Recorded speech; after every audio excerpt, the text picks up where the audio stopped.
Shalom, shalom. When we think of the words the rock, what comes to mind? Well, perhaps it's this guy for some of us. Wrestler turned actor Dwayne Johnson. Or perhaps for those of the previous generation, it's this guy, Rocky Balboa. Or maybe it's this guy, Robert James Ritchie. Never heard of him? Maybe because you know him as Kid Rock. Some of us, we may think of the popular music style known as rock or rock and roll. Some of us may think of The Rock as the infamous prison off the California coast, with its more common name, Alcatraz. As we can see, Satan has inundated our culture with so many forms of rock in order that we might forget our true rock. The prophet Yeshayahu or Isaiah stated, "Trust in Yahuwah forever, for in Yahuwah is a rock of ages."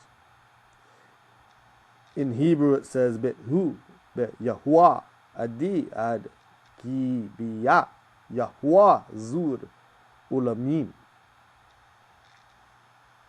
Oh, and yes, Hasatan, being the great counterfeiter that he is, even found a way to pervert and blaspheme this title for our king, with the play turned Tom Cruise box office flop, Rock of Ages.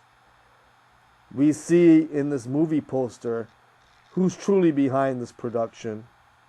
The arrows highlight some of the satanic symbols in this poster, with the Baphomet horn symbol and the upside down cross that you can see tattooed on this actor's hand. But despite Hasatan's efforts, we know that Yahuwah is our everlasting rock. The word rock is equated with the idea of a solid source of strength. Rocks were used to build walls, fortresses, and towers in biblical times. Likewise, Yahuwah is to be our source of strength and our protection. The scriptures declare, "Yahuwah is my rock and my stronghold and my deliverer, my Al, my rock, in whom I take refuge, my shield and the horn of my salvation, my high tower." Now I want you all to check out this picture. I thought this was a pretty interesting pic. It is a place in Sri Lanka known as the Lion Rock. The site was selected by a king for his new capital, and he built his palace on top of this rock. On a small plateau about halfway up the side of this rock, he built a gateway in the form of an enormous lion. And you can see at the front of the pic there the paws of the lion. Like what this rock meant for the king that built it is what Yahuwah, our rock, should mean to us. If we build our lives on anything but Yahuwah, we are building on sinking sand. In Matthew or Matthew chapter 7, Yahushua, our Messiah, illustrates the benefit of being obedient to his words. He likens the man who is obedient as a man who has built his house on a rock. But those who reject the Messiah's words are like a foolish man who built his house on sinking sand. Yahuwah alone is our rock, and he declares it in his word. In Yeshayahu 44:8 or Isaiah chapter 44:8 it reads, "Do not tremble and do not be afraid. Have I not long since announced it to you and declared it? And you are my witnesses. Is there an Alua besides me? There is no other rock, I know not one." Here's the amazing thing. Many Christians are deceived into thinking that Christ of the New Testament is somehow different from the Almighty Father of the Old Testament. But in 1 Corinthians chapter 10, verse 2, the Apostle Shaul clears up any confusion on this matter. This is what Shaul, or the Apostle Paul, has to say. For I do not want you to be ignorant, brothers, that all our fathers were under the cloud, and all passed through the sea, and all were immersed into Moshe, or Moses, in the cloud and in the sea, and all ate the same spiritual food, and all drank the same spiritual drink, for they drank of that spiritual rock that followed, and the rock was Messiah. Hold up, wait a minute. Did you catch that? In 1 Corinthians chapter 10, we were told by the Apostle Shaul, the forefathers drank from that spiritual rock, and that rock was Messiah. But we just read in Yeshayahu 44, in Isaiah 44, where we have Yahuwah declaring, is there an Eluah besides me? There is no other rock. I know not one. What is being revealed here to us through the Apostle Shaul is that Yahuwah and Yahushua, the Father and the Son, are one and the same. Amazingly, the Hebrew word for stone is aben. And in this word we see both the Father and the Son represented, as the Hebrew word for the Father is ab, and the Hebrew word for Son is ben. In Devarim, or Deuteronomy chapter 32, verse 4, it says, For I proclaim the name of Yahuwah, ascribe greatness to our Elohim. The rock, his work is perfect, for all his ways are right ruling, an olive truth, and without unrighteousness. Righteous and straight is he. In the book of Shemot, or Exodus chapter 17, we see that the children of Yisrael are beginning to grumble during their wilderness journey. And Moshe, or Moses, was even starting to worry for his own safety. He cried out to Father Yahuwah, What am I to do with this people? Yet a little while and they'll stone me. Yahuwah instructs him to pass before the people and take some of the elders of Yisrael with him, and take the rod in his hand, and to take the rod and smite the rock before the people, and water would come out of it. Moshe, or Moses, was obedient, and he did just that. Yahuwah as our rock is not only our strength and our strong fortress, it is he who sustains us and nourishes us, just like that water coming out of the rock. And even when we don't deserve it, he still looks after us. The children of Yisrael were a stubborn and ungrateful people. But are we any different? The scriptures declare, and yet while we were yet sinners, Messiah died for us. That's right. And do we remember what flowed out of our rock when he died, and they pierced him in his side? In Yehukanan, or John chapter 19, verse 34, it says, But one of the soldiers with a spear pierced his side, and instantly blood and water came out. When we drink of this water and of this blood, we are not only nourished, but our hearts become pure before Abba Yahuwah. Paul tells us that the rock was a picture of the Messiah Yahushua. He said they drank of that spiritual rock that followed, and the rock was Messiah. So Yahushua is Yahuwah in the flesh. And in Tehillim, or Psalm chapter 62, verse 6, David declares under the inspiration of the Ruach HaKodesh that Yahuwah is the rock of our salvation.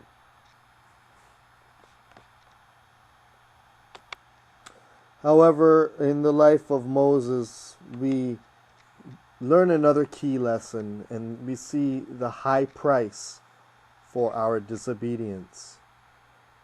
We read about this in the book of Bamidbar, or Numbers chapter 20. We see, once again, the children of Yisrael doing what they do best, murmuring and complaining. And it's starting to get to Moshe, and they're complaining that there's no water. So Yahuwah tells Moshe, take the rod and assemble the congregation, you and your brother Aharon, and you shall speak to the rock before their eyes, and it shall give you water. But Moshe, he takes the rod and speaks to the people, saying, Hear now, you rebels, shall we bring water for you out of this rock? Moshe then struck the rock twice, instead of speaking to it, as Yahuwah had instructed. And because of this, Moshe did not enter the promised land with the people. Now to us this might seem like quite a punishment for someone like Moshe. Just for this one mistake, he doesn't get to enter? But what we must learn from this is the danger of letting our pride and our emotions get in the way. Moshe was angry with the children of Yisrael. You can see this in how he addressed them. He didn't say, Shema Yisrael, or Hear Yisrael. He said, Hear now, you rebels. He also allowed his pride to get in the way. Now, we must remember that Moshe was one of the most humble men to have ever lived. Yet still, he is only human, and his pride got the best of him.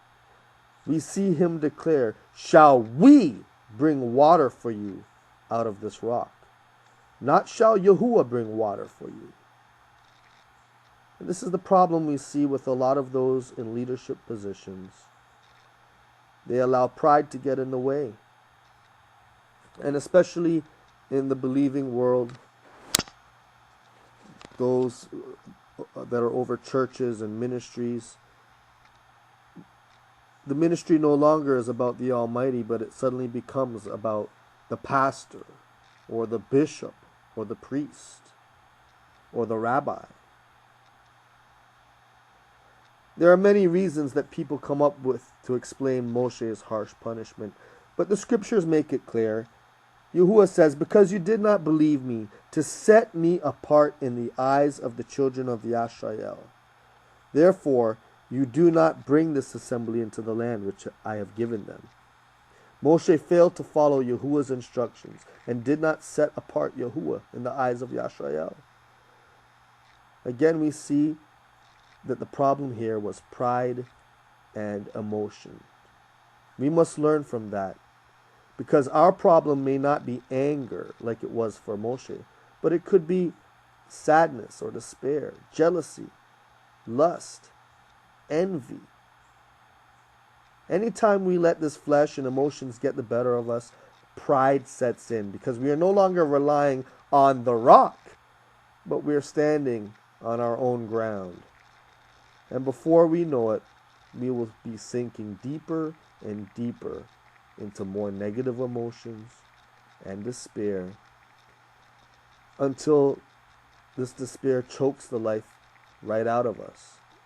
And we can no longer see the light of day, let alone the rock that could have saved us. To you that are in positions of leadership and are listening, Moshe's punishment was harsher because more was expected of him. He was the leader of the people. His relationship to Yahuwah was so close that the scriptures declare he spoke to him face to face. Moshe was held to a higher standard because he simply knew better. So too are we held to a higher standard. The more we learn, the more we are held accountable. The closer we get to Yahuwah, the more he requires and expects from us. It's like disciplining children. You wouldn't discipline a 15-year-old the same way you would a 5-year-old. We are held to an increasingly higher standard, and we must always strive to do better. We are ambassadors of Yahuwah, and when we fail to live lives that are set apart, we fail to set Yahuwah apart before his people and the world around us. In Shemot, or Exodus chapter 33, we read in verse 18 that Moshe was asking Yahuwah if he could see him in his esteem. The Hebrew word is kabod, which means splendor or majesty. And he said, I shall cause all my goodness to pass before you, and I shall proclaim the name of Yahuwah before you, and I shall favor him whom I favor, and shall have compassion on him whom I have compassion. But he said, You are unable to see my face, for no man does see me and lives. And Yahuwah said, See, there is a place with me, and you shall stand on the rock, and it shall be while my esteem passes by, that I shall put you in the cleft of the rock, and cover you with my hand while I pass by. Then I shall take away my hand, and you shall see my back, but my face shall not be seen. Now we understand the Mashiach's words when he said, Blessed are the pure in heart, because they shall see Elohim. In order to see Yahuwah, our lives must be found hidden in Yahuwah, and we must be of a pure heart. So the question is your life hidden in the cleft of the rock? Are you trusting in the rocks that this world has to offer? Or are you trusting in the rock of ages? The rock that can protect you, nourish you, and sustain you.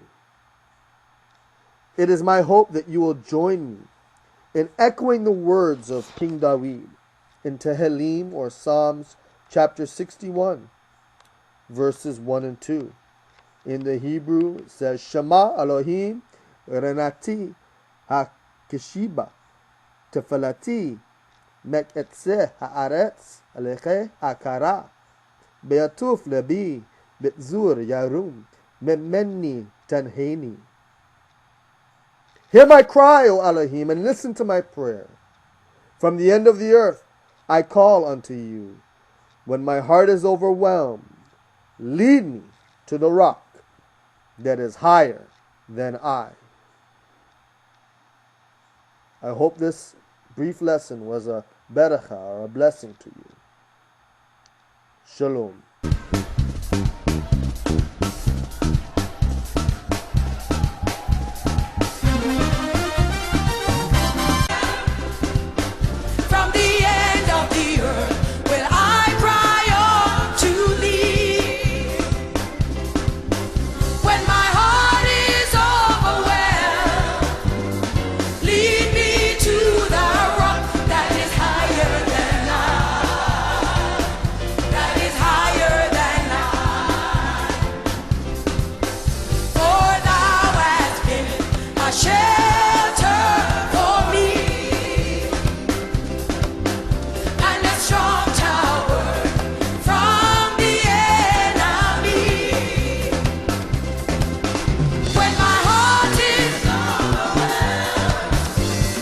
Lead me